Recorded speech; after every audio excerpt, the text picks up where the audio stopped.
84% of the world's population belong to a religion, and the trend is rising. But why actually? What is religion good for, and what functions does it fulfill? And are these functions still relevant today? In the last video, we looked at some of the criteria that distinguish religions from other cultural phenomena. So it was about what religion is, what distinguishes it as a special cultural phenomenon. This video is about the functions of religion, its special role for the individual and society. Such a definition of religion, in contrast to the substantialist or essentialist definition, is called a functionalist definition. Functionalist theories of religion are represented, for example, by Niklas Luhmann, Bronislaw Malinowski, Thomas Luckmann, and Dieter Stott. In this video, I will focus on the 4 essential functions of religion and then explain which of these functions Luhmann, Malinowski, Luckmann, and Stott address in their theories. Essentially, one can distinguish 4 functions of religion: a world-explaining, a social, a psychological, and an ethical function. The world-explaining function of religion means, on the one hand, that religion explains and interprets the creation of man, the world, and the cosmos. Jews, Christians, and Muslims, for example, believe that God created the heavens, the earth, all living beings, and all things. Creationists, especially evangelical Christians in the USA, still believe that the biblical account of creation should be taken literally.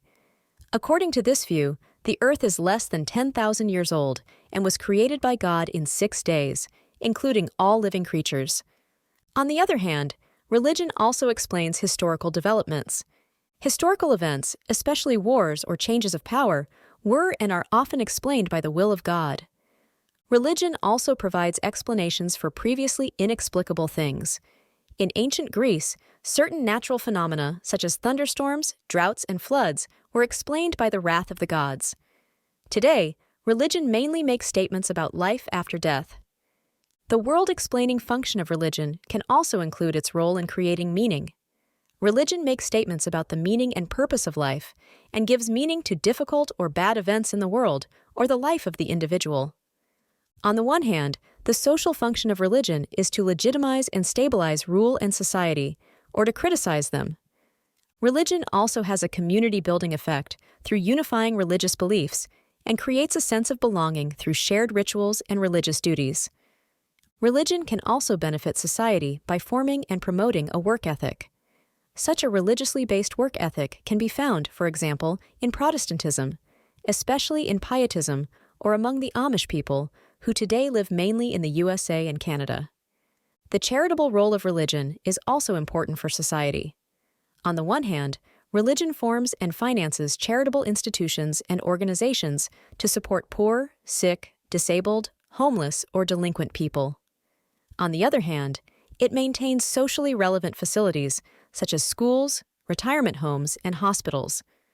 Religion also fulfills a psychological function for the individual.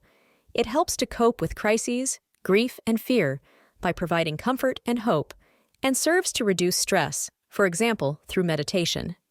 Religion also offers believers relief from feelings of guilt, for example, through confession and absolution. And religion conveys a sense of security in the community of other believers, for example, in religious groups or the congregation. Fourthly, religion fulfills an ethical function. It establishes, conveys, and sanctions values, norms, commandments, and prohibitions. In monotheistic religions, morality is presented as God's will and enforced with the threat of punishment in this world or the hereafter. In Buddhism and Hinduism, however, value standards are also justified as a religious duty, and their observance or disregard is rewarded or sanctioned through good or bad karma. Let us now take another look at the representatives of functionalist theories mentioned above and see which of these 4 functions of religion they emphasize in particular. The German sociologist and social theorist Niklas Luhmann focused primarily on the world-explaining and social function when he spoke of the function of coping with contingency. In his view, the world is contingent, so it could also be different. There is an infinite number of possibilities and alternatives. Religion declares some of these possibilities to be necessary, thereby reducing their complexity. Religions, therefore, also serve to create meaning. They help to explain the inexplicable, reconcile the contradictory, and make the arbitrary or random appear purposeful. Religion, therefore, creates meaning and orientation for society as a system. As a result, the system of society can have a meaningful relationship with its environment. According to Luhmann, however, religion is dispensable for the individual. The Polish social anthropologist Bronisław Malinowski, one of the pioneers of ethnological and religious research in the 20th century, also focused not only on the psychological function of religion, but above all on its world-explaining and social function. In his view, religion relieves people of the burden of existential questions. With the help of religion, the individual can overcome the devastating, paralyzing premonition of death, disaster, and fate. This individual psychological relief also serves society. For example, the death of a loved one shatters the individual's life and leads to fear, despair, or the desire to give up. Religion, with its mythology and rituals, can absorb these negative impulses and thus ensure the continued existence of society. According to Malinowski, religion, therefore, has an integrative or harmonizing function. It ensures that society can continue to exist without being disrupted by destructive impulses. In his work, The Invisible Religion, the Austrian-American sociologist Thomas Luckmann emphasizes the function and importance of religion for the individual in modern society. In his view, the socially integrative function of religion plays a particularly important role. That is the fact that religion integrates the believer into a community and helps to establish their collective identity. For Luckmann, religious is already the act in which a person transcends their nature and becomes a social being. Luckmann's functionalist definition is considered one of the broadest definitions of religion and focuses primarily on its social function. The German theologian Dieter Stott mentions all four functions of religion. Religion offers the individual the possibility of reducing or overcoming fear and other affects and conveys a sense of security. It helps in interpreting the world, especially in answering questions of meaning, for example, in the case of death, illness, etc. Religion sets standards of value and provides traditions and orientations that guide behavior. In Stott's opinion, religion does not exist without institutionalization, for example, in basic family groups, smaller communities or communes, but also in larger organizations such as congregations, churches, and sects. Stott also mentions that every religion has certain formulas that briefly summarize what it is all about. These formulas have the function of creating a minimum of common ground in understanding.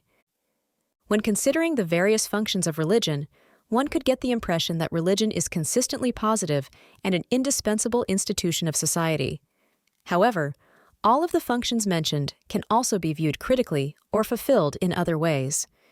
The world-explaining function can also mean that religion represents a false, scientifically untenable view of the development of the cosmos, nature, and human beings, such as in the creationism mentioned at the beginning.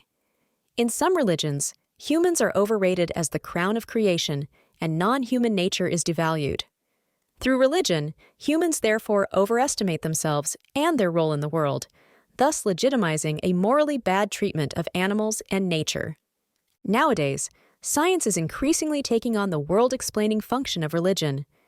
The social function of religion can also mean that religion legitimizes dictatorships, undemocratic or antisocial policies, or wars and oppression. Wars were and are often justified on religious grounds, as a holy war or crusade. Religious conflicts are also often motives for war. Religion can lead to religious fundamentalism and fanaticism. Belonging to a religious community can be seen as a burden, as coercion, or even as brainwashing, and leaving such a community can lead to severe identity crises. Even the charitable function that religion fulfills within a society can be criticized. Religious charity can conceal the true extent of social misery and contradict political demands for justice. In a modern welfare state, the state should look after the welfare of its citizens for reasons of justice. Accordingly, the charitable function of religion is nowadays taken over by the state, at least in modern democracies and prosperous countries. The social function of religion, in the more general sense, can in principle be assumed by any group, including associations, parties, or interest groups. The psychological function can also lead to the merely apparent solution or postponement of problems. The consolation of a better life in the hereafter can prevent the believer from actively working for a better life in this world. Today, this function is assumed by the individual emancipated person themselves, if necessary, with the support of other people or psychotherapists. The ethical function of religion can lead to religious values and norms coming into conflict with the basic human rights of freedom and equality. Examples of this include the caste system in Hinduism, unequal rights for men and women, and barbaric punishments in some Islamic countries, the rejection of homosexual relationships, and the ban on marriage for priests. Religious norms are often considered outdated. Justifying morality through a divine authority can be seen as irrational. The ethical function of religion can therefore be taken over by a reasonable moral discourse within society, an autonomous morality of its own, human rights, or ethics commissions. As we can see, the functions of religion are ambivalent. They can be seen positively or negatively. In the next videos, we will take an even closer look at the negative aspects of religion and get to know different positions that are critical of religion. What is your opinion? Do you see religion more positively or more negatively? Which function of religion do you find most convincing? Which one least? Feel free to write your opinion in the comments below.